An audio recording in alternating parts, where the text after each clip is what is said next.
سلام طبعا هبلنا فتواتن كبراتن بيتساب تقراي برودكاست سيرفيس نعلة سولوس كلت حدار كلتشن 18 عام تمرت استوالدو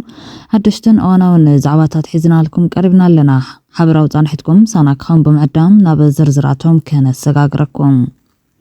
اب مقاله حد كان ياسب اب تحت قيدي كم زعتو تقليطهم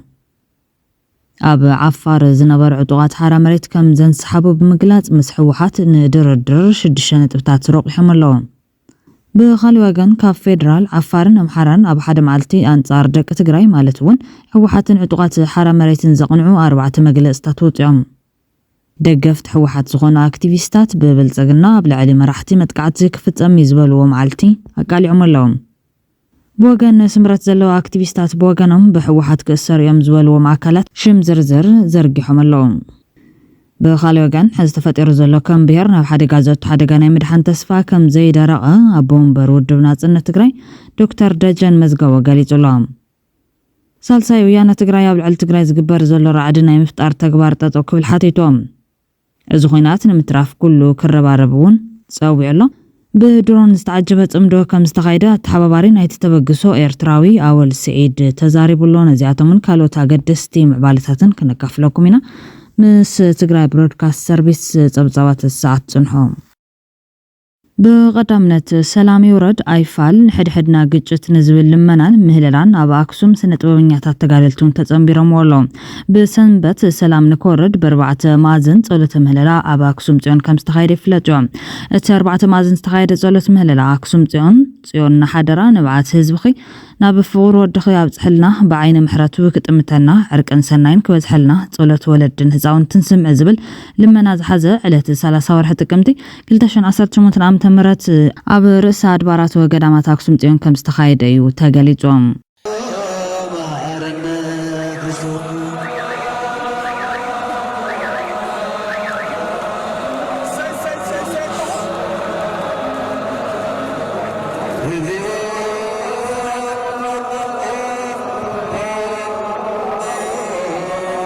አዲሳትን አቦታትን ወን ነዝልምና ይድግፍውን ይምሕፀኑን ከም ዘለው ይፍለጥዮም حزن هنا ناي خوينات جيغنا كم قلي ايدل يا ناي سلام جيغنا يمرص الله يدلي الله سلام كنبر تمز تروفو كنا نوح انا قالي تسوياتني تمز لو لوم تمسجن حال زيوم سلام امسنا سرع عمته ميره سرع حيزا لا تسويها حزي لا قالت تكني اشتني احساس ترى ابوتاك تكلي يحب الله سلولاد لو لبم يملسو تغور ذا ولاد ادملك على بخيتت نوري تغراويتي نامتاي وطات من اسي ادملك علات لا وانت الحراره يا نورياتا نامتاي هصان نامتاي تحرر نامتاي دولد لاويت نبر وليد العرب اذي عين قبلاي خزين قبلا صحين قبلا دح صحين قبلا بقى ازغايهر لو لبنا اني ملسهم ازغيان ولينا خزله نكينا نزررينا عندها اهل ولا طني اوين الى بخيل ازرر الى حدر له ولا حاودا ما يمقيح في قنها بقى دي وين مسمعوا لبنا ابونهم يدامت وير اي ويسمعوا علامات بهم الام يسمعنا يرئينا بقى بتماثالي منገዲ ተገለላይን ስነጥበባውን ዮሐንስ ባይሩ ማለት ውን ጆን ባይሩ ወድ ባይሩ አይፋል በዝብል ሓድሽ ስነጥበባዊ ስራሕ መንገዲ ሰላም ክመርጽ ጸዊዕሎ እቲ ትግትግ ትግራይ በዝብል ንፍቅር ዓድና ትግራይ ዝገልጽ መንሰይ ትግራይ አንጻር ወርቲ ንመኸተኮፈር ጽውዕ ዝነበረ ዮሐንስ ባይሩ ሕዚ አይፋል ንሕድሕዳዊ ግጭት ዝብል ጣዕምን ዘይ ሙዓጅቦ ካብ ትግራይ ዝዓቢ ዓደይ ነበረን ካብ ትግራይ ዝህፍትም ስልጣን የለን عدنا حزب لبام قص مريت هافتام تاريخا مدمم ابزي متن وشطاو صقم زل عدنا اتياتكاب زل صقم كتوصل زبيدلي ازي بطباب المقلاص زفتنالو ايفال زبل حدش سرح يزنا مصينا لنا تقرا عدنا سلاما كملسن سرح ايفال زبل ملختيو ام حلالفو زلام بزحات سنه طباباوያን حدحداو ግጭት ተጋሩ ተተኩል ዝጽውዕ ጣዕም ዜማታት ዘውጡ ዘለው ኮይኖም ካብአቶም ገሊኦም ፍቱ ስነ ጥበባዊ ንጉስ አባዲ ፍቱ ስነ ጥበባዊ ምልብርሃን ዋረን ተጠቀስቶም ብዙሓት ቲክቶከራት ዩቲዩበራትን ፍሉጣት ሰባት ዝነሃሃሩ ዘለው ፖለቲከኛታት هدئ كبلون قدايم بزتكودون نصويعم كبراتنا كبرانا نابز قداي زلكم ريتو كتعمطو بتحتنا عدي من لنا የአማራ ክልሉ ፕሬዝዳንት ተብዬ አቶ አረጋ ከበደ ላሊበላ ላይ ጥቃት እንደተፈጸመባቸው ተገለጸ። በአፋብሃ ምስራቅ አማራ ቀጠና ሚኒሊክ እዝ ግዙፉ ላስታ ጀነራል አሳምነው ጽጌ ኮር ተከዜ ክፍለ ጦር 3ኛ ሻለቃና የክፍለ ጦሩ ሜካናይዝድ በጋራ በመሆን ህዳር 1 2018 ዓ.ም ከጧቱ 2 ሰዓት ተኩል እስከ ረፋድ 3 ሰዓት ተኩል ሰዓት በወሰዱት ጥቃት የክልሉ ፕሬዝዳንት አረጋ ከበደ ከባህር ዳር ኤርፖርት በመነሳት ላሊበላ ዓለም አቀፍ አውሮፕላን ማረፊያ ደርሰው ወደ ላሊበላ ከተማ በማቅናት ላይ ያሉ ሹምሻ አየር ማረፊያ አጠገብ ልዩ ስሙ በርታ በተባለ ቦታ ድንገተኛና የተጠና ጥቃት ተፈጽሞባቸዋል። በተወሰደባቸው መብረቃዊ ጥቃት ከ10 በላይ ቀይ ቦኔት ለባሽ አጃቢዎቻቸው የተደመሰሱባቸው ሲሆን ፕሬዝዳንቱም ለጥቂት ከፋኖ በትር እንዳመለጡና ከአየር ማረፊያው ቅርብ እንደነበሩና መንገድ ቀይረው በሌላ አቅጣጫ እንደሸሹ ታውቋል። አገዛዙ ብልጽግና የመጨረሻው ህቅታ ላይ እንደሚገኝና ያለባብሰው ቢያርሱ የአዳራሽ ዲስኩር ህዝቡን እንደማያደናግረውና የፋኖ የድል ችቦና የአማራ ህዝብ ሰቆቃ የሚያበቃበት ዘመን እውን የሆነ መምጣቱን የተከዜ ክፍለ ጦር ዋና አዛዥ አርበኛ ኮማንዶ ዘላለም ሲሳይ ገልጸዋል። የአማራ ክልሉ ፕሬዚዳንት አቶ አረጋ ከበደ ላሊበላ ላይ ጥቃት ተፈጽሞበታል። بخالي حبريتا بدرون استعجبت مدركم استخايدات تحبابارن يتبقسو يرتراوي هاول سعيد تزاريبهم بشنخ بعد ازنبره وعلو تمدو اب تحت مفرح درون زو على منبار تقليت زلوم كاب بورت مالي ناب تمالو زو قحليتي اب رحلن دالولون اول ارباز مرحو قجل بالتقنام كبيد قوسقاس كايدو علو تمدو سلام هزبتات يرسران عفار نما هابادا كبيد مدب السناديو علو هزب عفار كاكولن عدسات قلبت إلو نابت مدب متعو زبالو بشنخ يرترازلو توسعاتي حجي إبراهيم وول بسم الله سراويتو أبت مدويلهم أول 4 حزب عفار نبتم دو سلام نكي ساتف فولي حيل فيدرال زركو سراويت أختيتو كبيد حلواك قبر يمسيوم بلتقنا ون مفرر حاسيبو درانا العلو علو حزب أجندا كوينات بلتقنا زقاو من قصاص دماغي ركب اليوم حبيرهم زلوم سراويت ميديا يتيبيا حاول على حزب تقراي سنة البوناوي كوينات كفيتهم كم زغناين أبدا تنبين متقعت درون كم استخايد زمسلني حاسوت حابريتهم باما يتشحد زغلطر سوات ككتاتولو كم زقورو زي فلت كوينهم بدحرزي ستالين غارسلاسي حانت درون كم زورقات زقلس توسخ زرزر زيبو الحبريتا قال زرارة بزعبا خوين كم زلو يفلتهم በተንቤን የአየር ቦምብ ድብደባ ተፈጸመ። ድብደባው የህወሓት ወታደራዊ ስፍራዎችን ኢላማ አድርጓል። ሻቢያን አዝሎ አፋር የገባው የቲዲኤፍ ፋይል ተንቤን ላይ እንዲህ ያለ ጥቃት ሲፈጸምበት በተለያዩ አካባቢዎች የደበቃቸውን ከባድ መሳሪያዎች ቆፍሮ ያወጣ መሆኑ ተሰምቷል። ወፍ ቴክኒካል ችግር ነው። አየራል ይልማን ጠይቁት እስቲ ድንበር አካባቢ የወደቀው ድሮን ምን ሆኖ ነው በሉት። ቴክኒካል ነው። ሐጂ ኢብራሂም ለመምታት ሄደ ነው። ድንበር አፋር ድንበር ወደ ማዶ አታቆም ጂኦሎኬት አታረገው ድንበሩ አታቆም። የኢትዮጵያና የኤርትራ ድንበር በአፋር በኩል የት አካባቢ እንደሆነ አታቆም። ድንበሩ አታቆም። ጂፒኤስ የላትም ድሮኗ እና ሐጂ ኢብራሂም ፍለጋ ነው ሄደችው። ያቺ ድሮን ቴክኒካል ነው አይደለም የወደቀችው ቴክኒካል ነው። ቄሱም ዝም ምንም ዝም ነው የሚባለው። ዝም ያም ዝም ሲሳይ አገና ይሄን ሊያወራ አይችልም። መረጃ ስለሌለው እንዳይመስላችሁ እነ ይልማ መራሳ ያው ጠፋችሁ እኮ አድራሻው ጠፋ እኮ እንደሚሉ እርግጠኛ ለአብይ ሪፖርት እንደሚያደርጉልኝ እና እንደዛ ነው ነገሩ ያለው ሁኔታ እንደዛ ነው። ብዙ ነገሮች አሉ የማይነገሩ ብዬ ነው እነሱ ራሳቸው ያው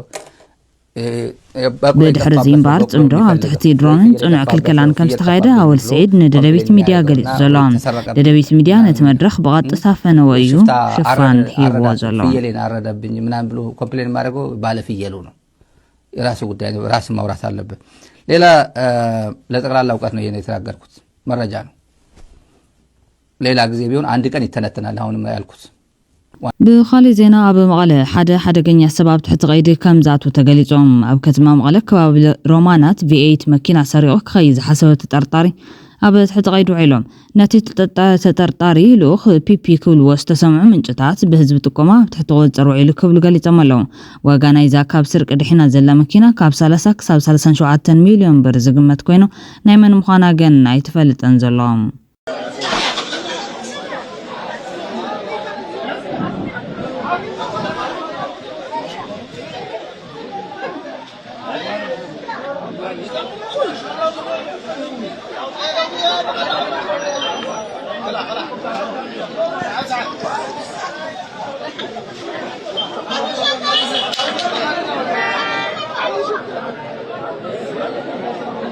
أرارينا فتشوا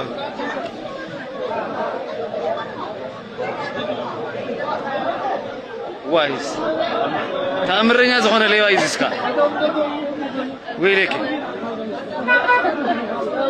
بخالي حبرتا كاب عفارن أمحاران أنصار حوحاتن عطوقات حارة مريتن زغنعو 4 مجلسات وجام دقفت حوحات زغنا أكتيفيستات بلتزغنا هابل علم رحت متقعت كفتزم يزولو معلتونا قالي عملهم بوغان سمرت زلو أكتيفيستات بوغانهم بحوحات كأسر يمزولوهم أكالات شمزرزر زرقيحام هذا تفتير زلو كم بيرنا وحادقا زوت حادقا يمدحان تسفا كم زي درعام أبومبر ودبنات النتقراي دكتور دجن مزقبو يقالي زلوم زرزر زلو سان هلو كونتات بوليتيكات قرين بيان قصلو كاربيوم تكمت 2013 عام تمرت زجمره هلقي تغارو لمون بسلحتا ملكو يقصل كونتالوم بتمرس حل ناس تعدلو كلهم سو سلطان جن استرس عيز مسل بشنخ طلعت جن تخت قتل استفردلا تግራይ كم قتاليت مخصاص لمون بتكوس يزلام 30 تقمتي تتصليم علت جمره هلقي تغارو جن قصلو ابحلنا قديات اسكحك يزلام زعلت زياب تاريخ جونوسايده ورال 2013 اب حد معلتي اب زعلت زيا سلست عبيت خصتات تفترام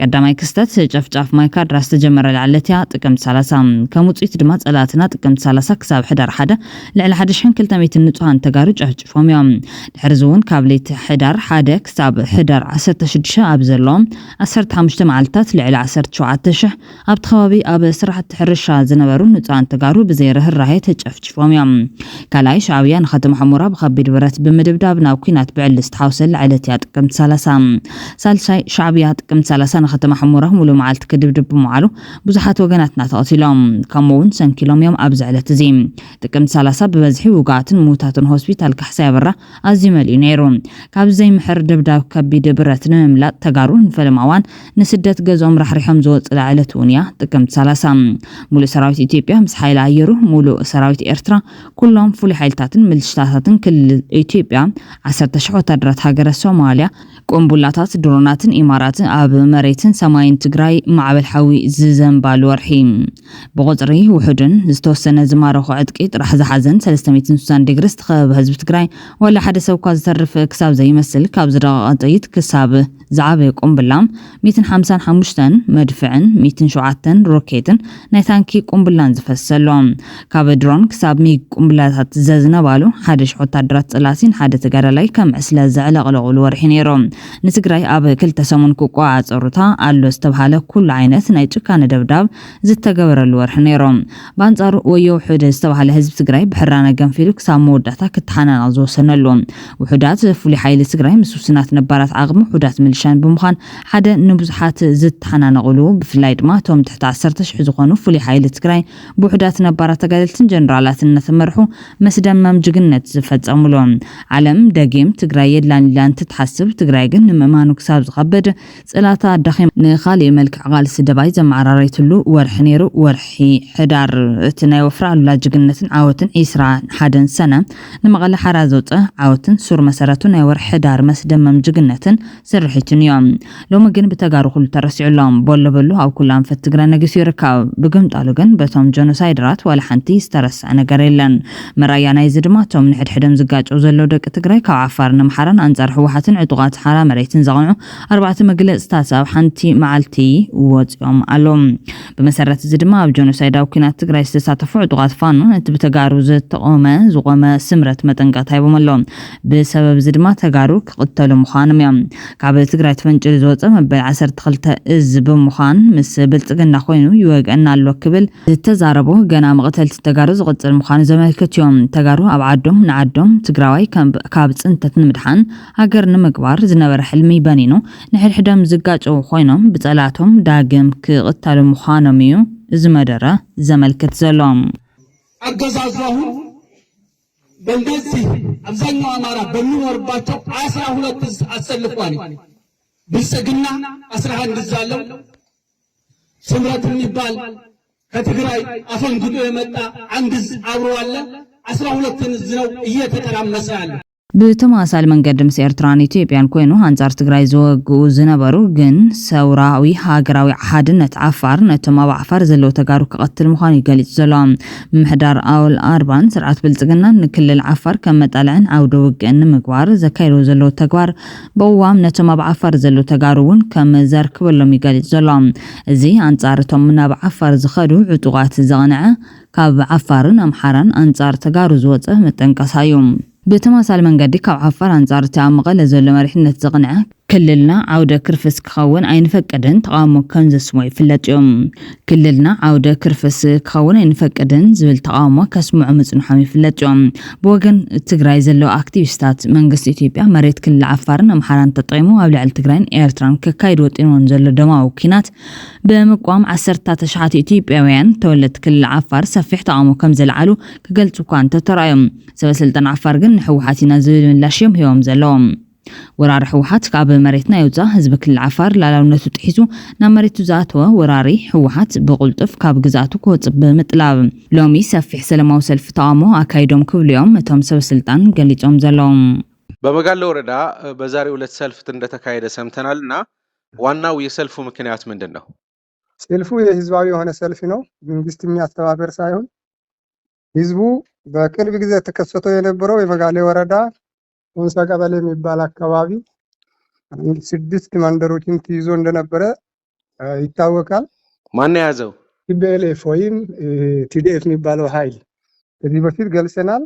በዛ የተነሳ በተለጋጋሚ በዛ በኩል የምትደረገው ትንኩሳ ስላለ በጉልበት ቦታ የያዘው ኃይል ይውጣልን የሚል ነው። ባለፈው እንደገለጽ ነው በጥቅምት 26 አካባቢ በቶንሳ ቀበሌ ድንበር ላይ ያለው የ6 መንደሮችን በጉልበት እንደተያዘና ለህዝብ ላይ መሳሪያ እንደተተኮሰ ከዚህ በፊት አስተላልፈናል። ክልሉም መግለጫ ሰጥቷል። በዛ ምክንያት አሁንም ያኛው እየከተለ ስለሆነ በየጊዜው ለህዝብ ላይ የሚደረገው ሰቆቃ ይቆምልን፣ የወረራ የፈጸመበት አካል ይውጣልን የሚል ህዝባዊ ሰላማዊ ሰልፍ ነበር ዛሬ የተካሄደው። በሌላ በኩል ግን ሰዎች በማህበራዊ ሚዲያ ምን እየጻፉ ነው? እኛ የተመለከትነው ሐራ መሬት ተብሎ የሚታወቁ ታጣቂዎች ራሳቸው ደግሞ የትግራይ የሰላም ሰራዊት ብለው የሚጠሩት እነሱ ይውጥሉን ብለው ነው ህዝቡ ሰልፍ የወጣው ሲሉ በማህበራዊ ሚዲያ ሲያወሩ ሰምተናል። ይሄ እንደኛ አካባቢ የተደረገው ሰላማዊ ሰልፍ ይሄንን ከእውነታ የራቀ ህዝቡን ለማሸበር የተደረገ ሴራ ነው ብለን እናምናለን እንጂ እዚህ የተደረገው ሰላማዊ ሰልፍ በጉልበት የተያዙ ከቦታ የተፈናቀለ ህዝብ ይመለስልን፣ በየጊዜው በሰሜናዊ በኩል ለህዝብ ላይ የሚደረገው ሰቆቃ ይቆምልን፣ አሁን የተያዘው ቦታ በጉልበት የተያዘው ቦታ ይለቀቅልን የሚል ሰላማዊ ሰልፍ ነው የተካሄደው እንጂ ስለ ሐራ መሬት ወይም ቲቢኤፍ የሚባል እኛ አካባቢ የሚወክል ኃይል የለም። እነሱ የምናውቀው ነገር የለም። በዚህ ወረዳ ደረጃ የመጋሌ ህዝብ ደግሞ የሚወክል ነገር አይደለም። በጉልበት እንደተያዘ ይታወቃል። ጉልበት የያዘው ኃይል ህዝቡን ተፈናቅሏል። በየተራራው በየዛፍ ስር የሚኖር ህዝብ ቦታ እንዲመለስልን በጉልበት ቦታ የያዘው ኃይል ይውጣልን የሚል ሰላማዊ ሰልፍ ነበር። በጣም ተቆጥቷል ህዝቡ። እኛም ደግሞ ማረጋጋት አለብን፣ ቀስ ብሎ የሚፈታ ነገር ነው ብለን ህዝቡ እያነጋገርን እየተረጋጋን እንትና እያደረገ ካሊእ ክልተ መጠንቀታ ድማ ካብ መሬት ትግራይ ኮይኖም ካብ ክልል ኣምሓራ መንግስቲ ኢትዮጵያ እዮም እዚ እውን ብሽም ሕወሓት ንተጋሩ ክንቀትል ኢና ዝብል መልእክቲ ዘመሓላልፍ እዮም ንሕወሓት ሕዚ እውን ክንድምስሶ ኣለና ድንበርና ንሓሉ ሓቢርና ክንሰርሕ ኢና ህዝቢ ኣብ ጎን ተከዘ ዘብ ክኾን ኣሎ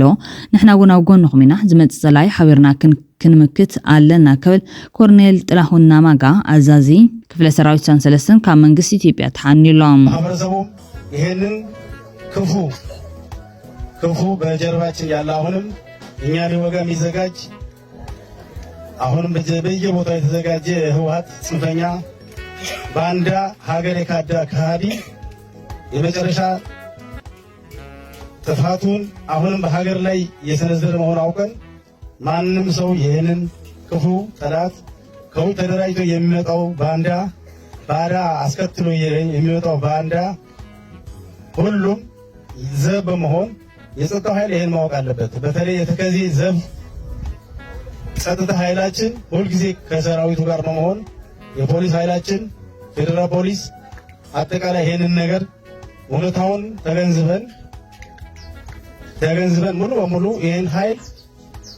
የሚደመሰስበት ማንኛውም ነገር ቢመጣ ድንበራችን ጠብቀን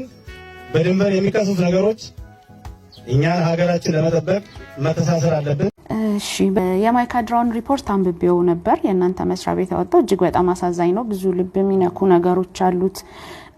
ከሱ ሪፖርት ቀጥሎ አንድ የተከሰተ ነገር ነበር የኔን ትኩረት የሳበው። የአማራ ማስ ሚዲያ ጋዜጠኛ የሆነ አንድ ሰው ሪፖርቱን እኔ ነኝ የጻፍኩት እኔ ነኝ ስክሪፕት የሰጠኋቸው ሚል ክሌም አይቼ ነበርና ኮምፕሮማይዝ ያደረገው ሙሉ ሪፖርቱን ኤግዛክትሊ ስክሪፕትን የሰጠኋቸው ማለቱን እርግጠኛ አይደለሁም። ምን ለማለት እንደፈለገም ደጋግሜ ለማዳመጥ ሞክሬ ነበር። ያለውን ነገር ምን ለማለት እንደፈለገም በደንብ አልገባኝም። እዚያ አካባቢ ይሄ ማይካድራ ከተማ እንደ ታሪካዊ መዝገብ አለበት። ታሪካዊ ቀን ነው ይሄን። ምክንያቱም እኛ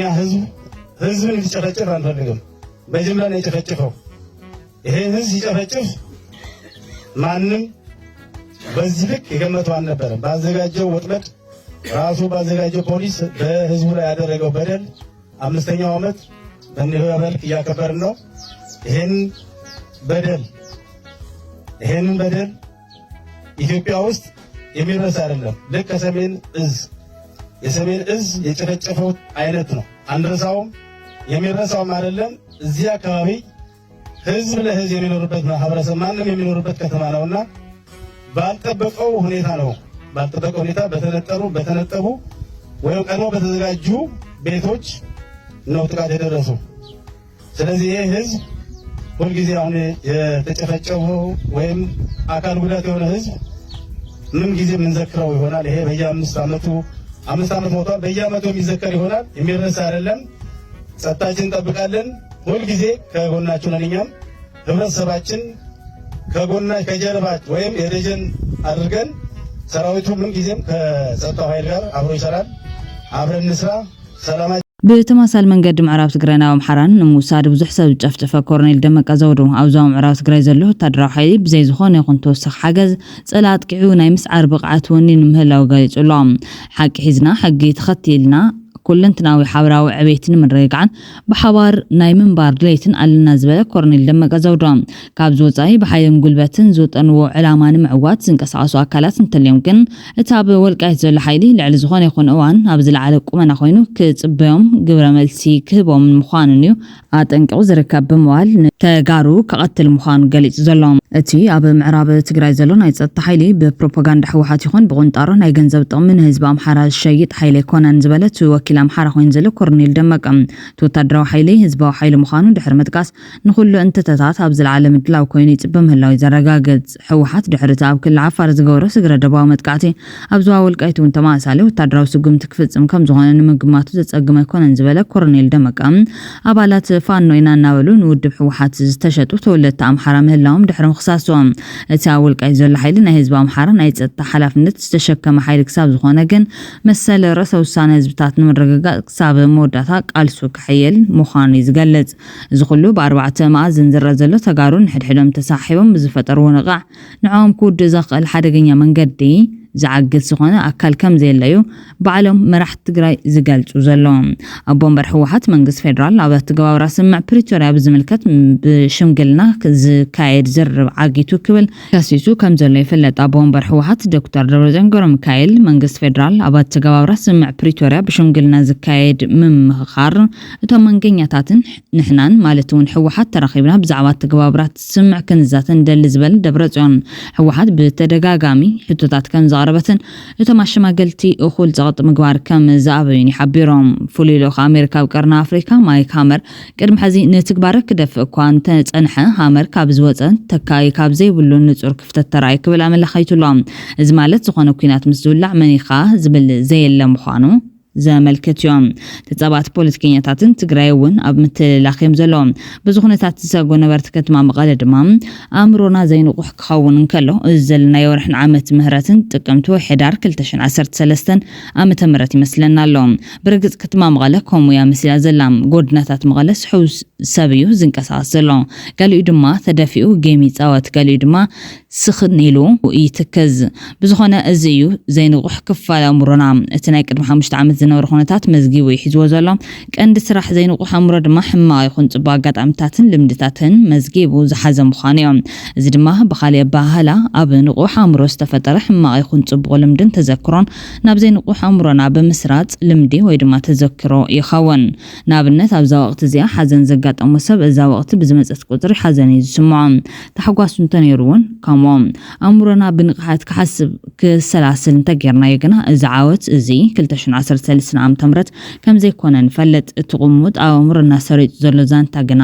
ናይ 2013 ዓመተ ምህረት እዮም ናይ ንቑሕን ዘይንቑሕን ኣእምሮ ኣፈላላይ እዚኦም ብማል እቲ ድባብ ከቢድ ከም ዘሎ እዩ ገሊፆም ኣብ ትግራይ ከቢድ ስጋት ከም ዘሎ ይፍለጥ እዩ ኣካል ናይዚ ድማ ብሰብ ሳነ ሰብ ዝፍለጥ አክቲቪስት ብርሃነ ገብረ ጊዮርጊስ ቦገኖም ካብ ሕዳር 14 ክሳብ ሕዳር 12 ጀሚሩ ኣብይ ኣሕመድ ኣብ ላዕለዎት ወታደራዊ መራሕቲ ስራሕ ፈጸምትን ማእኸላይ ኮሚቴን ሕወሓት ታርጌት ዝገበረ ወፍሪ ንምፍጻም ተዳልዩ ክብል እዩ ገሊጹ ዘሎ ፕላን ተቐሚጡ ዘሎ ኣፍታ ናይ መጀመርያ ሰሙን ማለት እውን ኣብ ናይ ሕዳር ካብ ሕዳር 14 ክሳብ 21 ዘሎ ኣብ ትግራይ ዘለው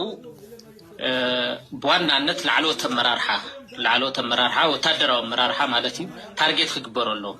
በዋናነት ላዕለዎት ወታደራዊ ኣመራርሓ ታርጌት ክግበረሉ ብድሮን ክውቃዕለዎም ዝብል እዩ ቀፂሉ ስራሕ ፈጸምቲ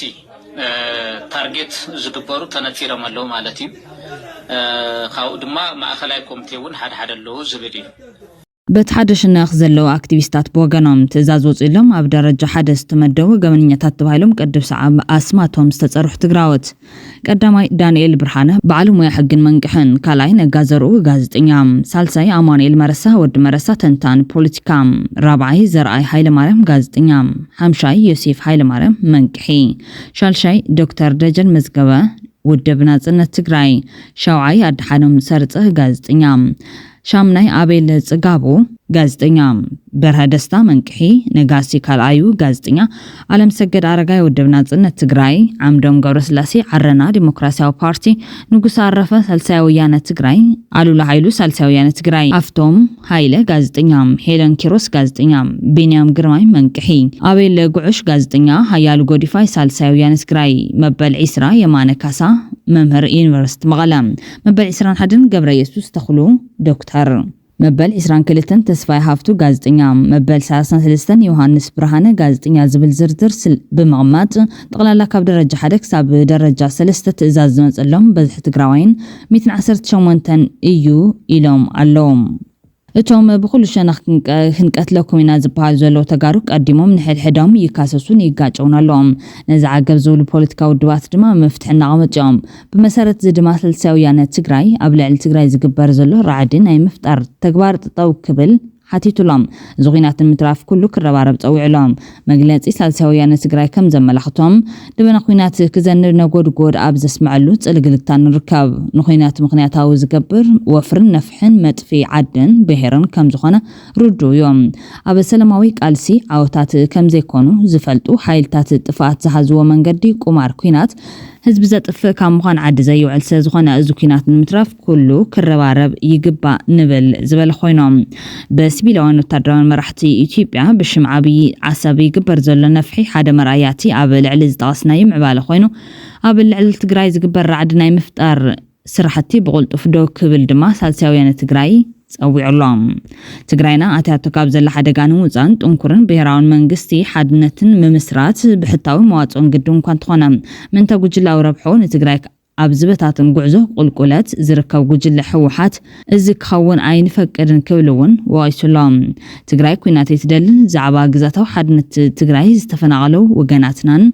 ብሰላማዊ መንገዲ ውሕስ ክኾን ጠለብን ፀቕጥና ምፍጣር ብዙሕ ክስራሕ ኣብ ዝግብኦ ሰዓት ካሊእ ዙር ኩናትን ትግራይ መልኡ ዘጥፍእ ካብ ምዃን ሓሊፉ መፍትሒ ከምፃእ ይኽእልን ብምባል ይገልጽ ብወገን ትግራይ ጥራሕ ዝግበር ኩናት ይኹነን ብወገን ትግራይ ጥራሕ ዝግበር ንኩናት ዝኹነን ጻዕሪ ንበይኑ ውፅኢት ከም ዘይኽእል ብምርዳእ መላ ፖለቲካዊ ማሕበረሰብ ዝዓዲ ነዚ ህዝብታት ብሓያሉ ከም ብልዓዲ ዘይውዕል ኩናት ኣብ ምትራፍ ግዶም ክዋፁ ሳልሳይ ወያነ ትግራይ ይፅውዕ ኢሎም ብተመሳሳሊ መንገዲ ሓዚ ተፈጢሩ ዘሎ ከም ብሄር ናብ ሓደጋ ዘእቱ ሓደጋ ምውፃእ ከም ዝከኣል ኣቦ ወንበር ውድብ ናጽነት ትግራይ ደጀን መዝገቦ ተዛሪቡሎም ኣብ ትግራይ ዝእመን ሓቋፋይን ኣሳታፋይን መንግስቲ ብምፍጣር ብምፍጣር ካብ ትሕዝ ተፈጠሩ ዘሎ ከም ብሄር ናብ ሓደጋ ዘእቱ ሓደጋ ምውፃእ ይከኣል ኢሉ ኣሎ ኣቦ ወንበር ውድብ ናጽነት ትግራይ ደጀን መዝገቦ ተዛሪቡሎም ኣብ ትግራይ ዝእመን ሓቋፋይን ኣሳታፋይን መንግስቲ ብምፍጣር ካብ ትሕዝ ተፈጠሩ ዘሎ ከም ብሄር ናብ ሓደጋ ዘእቱ ሓደጋ ምውፃእ ይከኣል ኢሉ ኣሎ ኣቦ ወንበር ውድብ ናጽነት ትግራይ ዶክተር ደጀን መዝገቦ ምስ ቲቢኤስ ቲቪ ኣብ ዝገበረ ጻንሒት ብተመሳሳሊ መንገዲ ወዳን ጥሩ ምስ ቢቢሲ ትግርኛ ጋዜጠኛ ላይን ጽጋብ ዝገበረ ቃለ ምሕተት ካብ ዓፋር ከም ዝወፀ ብምግላጽ መፍትሒ ዝብል ሓሳባት ተቐሚጡሎም ጀነራል ወልዶ ጌርጊ ሸሪፉ ኣብ ዓፋር ጥይት ኣይተተኮሰን ከም ዝበለ ዝፍለጥ እዮም ቶም ማሕበራዊ ሚድያ ዝልዎ ዘለዉ ቶም ሚድያታት ባዕሎም ንባዕሎም ካልኦት ጥቕሚ ፖለቲካሊ ምጭርባር ካልእ ኢኮኖሚካሊ ንባዕሎም ዝረኽብዎ ነገር ይህልዎም ይኸውን ካብዚ ወፃኢ እንተዘይኮይኑ ሓቀብ መሬት የለን መፂኹም እውን ተደሊኹም እቲ መሬት ተረጋግፅዎ ትኽእሉ ኢኹም ናይ ከባቢ ሕብረተሰብ ጥይቕ ትኽእሉ ኢኹም ኣብዚ ውግእ ዶ ነይሩ ኣይነበረን ኢልኩም ተረጋግፁ ትኽእሉ ኢኹም 100% ሓንቲ ክላሽ ኣይተኮስናን ሓንቲ ጥይት ይብለካ ኣሎ ሓንቲ ጥይት ጀነራል ወዳን ጥሩ ግን እትወገን ልዕሊ 7 ሰዓታት ተኻይዱ ንሕናት ዝነበርናሉ ቦታ ለቂቕና ምስከድና ድሕሬና እናተኮሱ ምስ መፁ ካብ ምክልኻል ናብ ፀረ መጥቃዕቲ ኣቲና ካብ ዓፋር ዘወሪልና ናብ ትግራይ ኣቲና ሕዚ ኣብ ትግራይና ዘለና ክብል ይገልጹ ዘሎም ተጋሩ ምስ ተጋሩ ዝተገበረ ምቅትታል ስለዝኾነ ከም ዜና ዓወት ኣይነገረን ዝበለ ወዳን ጥሩ ሕዚ ኣብ ዓፋር የለና ኣብ ትግራይና ዘለና ኣበይ ከም ዘለና ግን ኣይነገረክን ክብል ገሊጹሎም ከምቲ ነቲ ኩሉ ስጋት ንምቕንጣጥ ዘተ ኣገዳሲ ኮይኑ ዋላኳ ገሊኦም ክብድ ዝበሉ እንትኾኑ 6 ነጥብታት ኣልዒሉ ንዘተቕርብ ምዃኑ እዩ ኣረጋጊጹ ዘሎም ክልቲኦም ጀነራላት ዝበልዎ ነጥብታት ስዒቡ ክቐርብ እዮም የለን ኣብ ቶንሳ ዝኣተወ ሓይሊ የብልና እንዲያው ካብ ቶንሳ 5 ኪሎ ሜትር 6 ኪሎ ሜትር ከባቢ እዩ ዘሎ ርሕቐትና ንቕድሚት እውን ማይ መን ምዃኑ እቲ ቦታ ማንም ናይ ዓፋር ህዝቢ ይፈልጥ እዩ ናይ ራያ ዓዘብ ህዝቢ ይፈልጥ እዩ ላላቶም መንግስታት ካን ክልቲኦም ፈልጥዎ እዮም ኣብ ትግራይ ውሽጢ ኢኹም ነይኹም ማለት እዩ ኣብ ትግራይ ውሽጢ ዘሎ ሓይልና ኣብ ውግእ ተገይሩ ዝበሃል እውን ሓንቲ ክላሽ ተኩስና ይንፈልጥን ካልእ ዝናይ ድሮን ገለ ዝተባሃለ ሓንቲ ቁምብላ ተኩስ ኢቱ ናይ ብልፅግና መንግስቲ ከምዞ ናይ ከፍቲ ፀወታ ዓይነት ዘሎ ዓዕታ ጨኒዎም ኣዕዝሉ ኣዕምባል እንተዘይኮይኑ ካልእ ናብ ከባቢ ናብ ድሮን ናብ ገለ ዘውስድ